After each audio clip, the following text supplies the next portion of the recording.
Welcome, everyone, to this explainer. Today, we're actually stepping way back in time to unpack an absolutely incredible era of ancient history, the Sangam Age.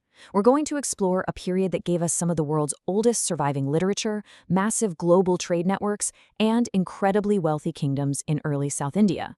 If you love discovering how ancient societies built sophisticated, globally connected civilizations, well, you are definitely in the right place.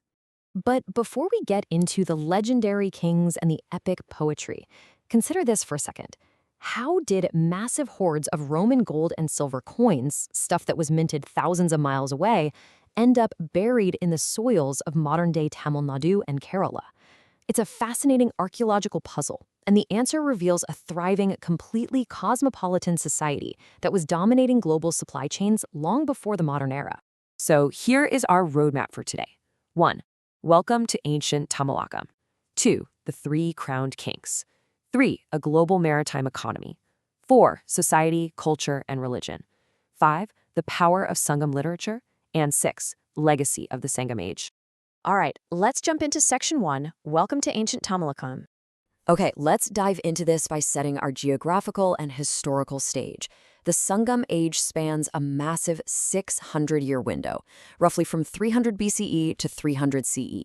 The era really hit its stride around 100 CE with a booming Indo-Roman trade, before eventually declining around 300 CE. And the geographical footprint of this era, it was vast. It covered a region called Tamilakam, which included modern-day Tamil Nadu, parts of Kerala, Karnataka, and southern Andhra Pradesh. It was a massive, diverse, and incredibly vibrant landscape. Now, you might be wondering, why do we call it the Sangam Age? Well, the word Sangam literally translates to an assembly or an association. According to Tamil tradition, these were grand assemblies. Think of them as legendary meetups of brilliant poets and scholars who gathered under royal patronage. These academies produced the foundational Tamil literature of the era. Literally everything we know about their kings, their wars, and their daily lives comes from the incredible text these assemblies left behind. Moving right along to Section 2, the Three Crowned Kings. And speaking of those royal patrons, let's meet the absolute power players of Tamilakam, historically known as the Moovandars. Now, what's really interesting about this is how distinctly these three powers carved up the region and its economic resources. You have the Cheras in the west ruling over parts of modern Kerala with their symbol of the bow, controlling the absolutely crucial spice port of Muziris. Right in the center, you have the Cholas, represented by the tiger, ruling from Urayur. And down in the south, the Pandyas, carrying the symbol of the fish, ruled from Odarai and controlled the incredibly lucrative pearl fisheries. These kingdoms were fiercely competitive, but collectively, they drove the entire region's prosperity. To give you an idea of just how advanced these kingdoms were, look at this number, 2,000. That is how many years ago the famous Chola ruler, Kadikala Chola, built the Kalanai Dam, also known as the Grand Anacut. Built straight across the Kaveri River to divert water for irrigation, it remains one of the oldest water regulation structures in the entire world. It's a stunning testament to the engineering prowess of the era. And that engineering fed a massive agricultural surplus, which perfectly sets up our next topic. Let's shift gears to Section 3, a global maritime economy. This right here is where we answer our opening question about those Roman coins. The Sangam economy was, without a doubt, an international powerhouse. They were exporting highly coveted luxury goods. We're talking pepper, pearls, ivory, fine textiles, and spices. In return, they weren't just trading for basic local goods. They were importing massive amounts of Roman gold, along with wine, horses, and glassware. Ports like Muziris, Kaveripatnam, and Korkai were bustling, cosmopolitan hubs teeming with foreign merchants. In fact, Roman writers famously complained, and I mean bitterly complained, about the massive drain of their gold into India just to pay for Tamil spices. And we know for a fact this isn't just a myth, thanks to sites like Arikamido. Arikamido was a major trade center where archaeologists literally dug up the receipts. They found vast quantities of Roman pottery, glassware, and manufacturing yards. It stands as undeniable physical proof of a highly structured, globally connected supply chain operating straight out of ancient South India. Which brings us to Section 4, Society, Culture, and Religion. So, we know they were incredibly wealthy and powerful, but let's take a minute to understand who these people actually were. When breaking down the main social groups of the time, what's crucial to note is that Sangam society was primarily divided by occupation rather than a strict, rigid Varna system. You had the Arsar, who were the rulers, the Andanar, the priests, the Vanigar, who drove that massive merchant trade we just talked about, and the Velalar, the agriculturists, who really formed the backbone of the economy. It was a highly urbanized and, honestly, very pragmatic social structure.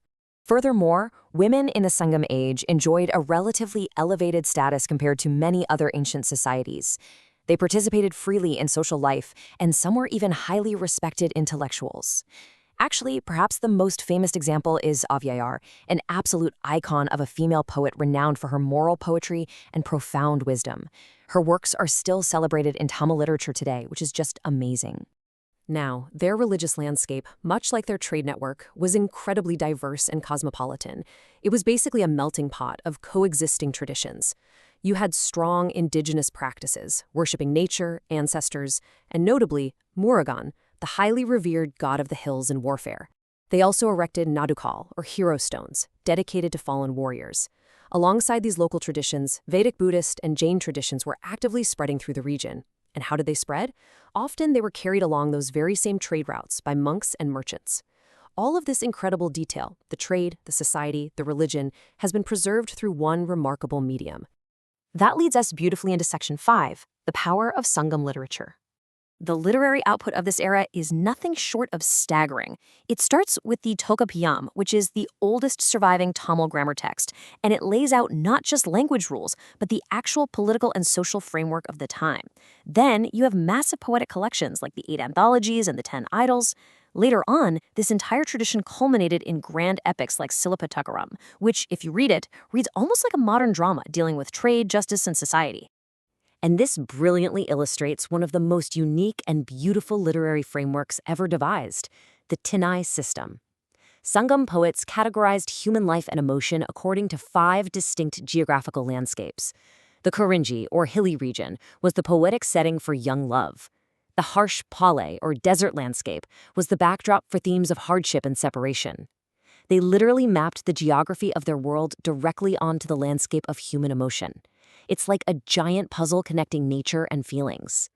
Broadly speaking, all this brilliant poetry was divided into 2 distinct categories, Akam and Puram. Akam dealt with the inner world, love, personal emotions, and private life. Puram, on the other hand, dealt with the outer world, war, the heroics of the crowned kings, public life, and trade. It's a perfectly balanced literary reflection of a society that clearly valued both personal fulfillment and public glory. Finally, let's wrap things up with Section 6, Legacy of the Sangam Age.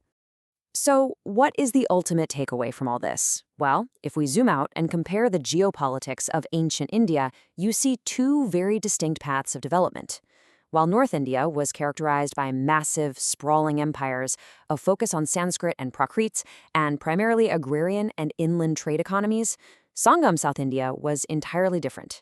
Down south, you had a balance of highly competitive regional kingdoms, a fierce pride in the Tamil language, and a totally outward-looking economy focused heavily on maritime global trade. Of course, like all golden ages, it eventually came to an end.